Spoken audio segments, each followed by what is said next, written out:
தூத்துக்குடியில் தேர்தல் அலுவலகத்தை திறந்து வைத்த அதிமுக வேட்பாளர் சீதா செல்லப்பாண்டியன் திமுக ஆட்சியில் விலைவாசி உயர்ந்திருப்பதாக விமர்சித்து எடப்பாடி பழனிசாமி தலைமையில் நல்லாட்சி அமைய ஆதரவு கோரினார். அதிமுக ஆட்சியின் குடிநீர் திட்டங்களை சுட்டிக்காட்டிய அவர் தேர்தல் வாக்குறுதிகளை நிறைவேற்றாத திமுக அரசை வீழ்த்த மக்கள் தயாராகிவிட்டதாக தெரிவித்தார்.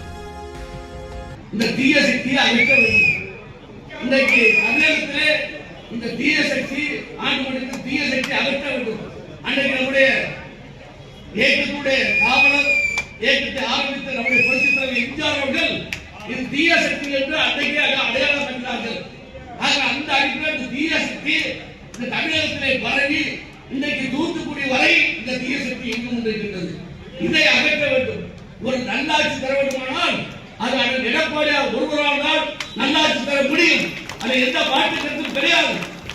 4 ஆண்டு காலம் புரட்சித் தலைவி அம்மாவுடைய நல்ல ஆட்சி நமக்கெல்லாம் தந்தார்கள். ஆனால் இந்த திராவிட மாடல் ஆட்சி நம்மை ஏமாற்றி மக்களை ஏமாற்றி அவர்கள் வந்தார்கள். ஆனால் வந்தவர்கள் அவர்கள் சொன்ன திட்டங்கள் ஒண்ணுமே செய்யவில்லை. மத்திய அரசை அணுகி அவர்களை அனுசரித்து அவர்களோடு சமாதானம் போய் ஒழுங்காக செயல்பட்டிருந்தால் இன்றைக்கு தமிழகத்துக்கு பல திட்டம் கிடைத்திருக்கும். ஆனால் அவர்கள் ஒன்றுமே செய்யவில்லை.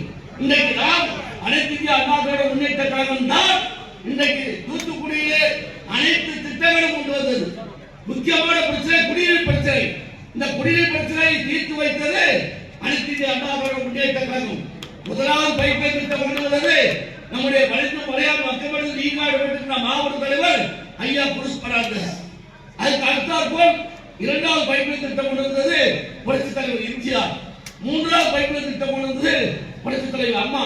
4வது பைப்லைன் திட்டம் இதே அண்ணாவிலே 2011 அண்ணன் எஸ்பி சண்முகராஜன் நான் உட்பட அங்கே வேட்பாளராக போட்டியிட்ட போது எங்களை அறியப்படுத்தி பேசும்போது நம்முடைய மரியாதைக்குரிய அம்மா நம்முடைய தெய்வம் இதே தெய்வப்படுத்த அம்மா அவர்கள் இந்த தூத்துக்குடிக்கு தண்ணீர் காணாது ஜனத்தொகை பெருகிவிட்டது.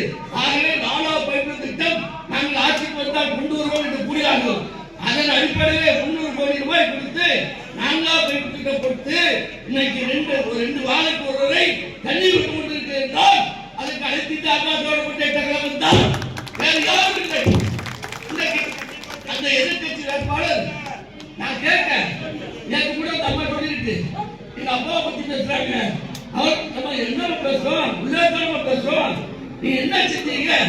ஒண்ணுமே செய்யறீங்க. என்ன தூத்துக்குடிக்கு என்ன செஞ்சீங்க? ஒண்ணுமே செய்யல.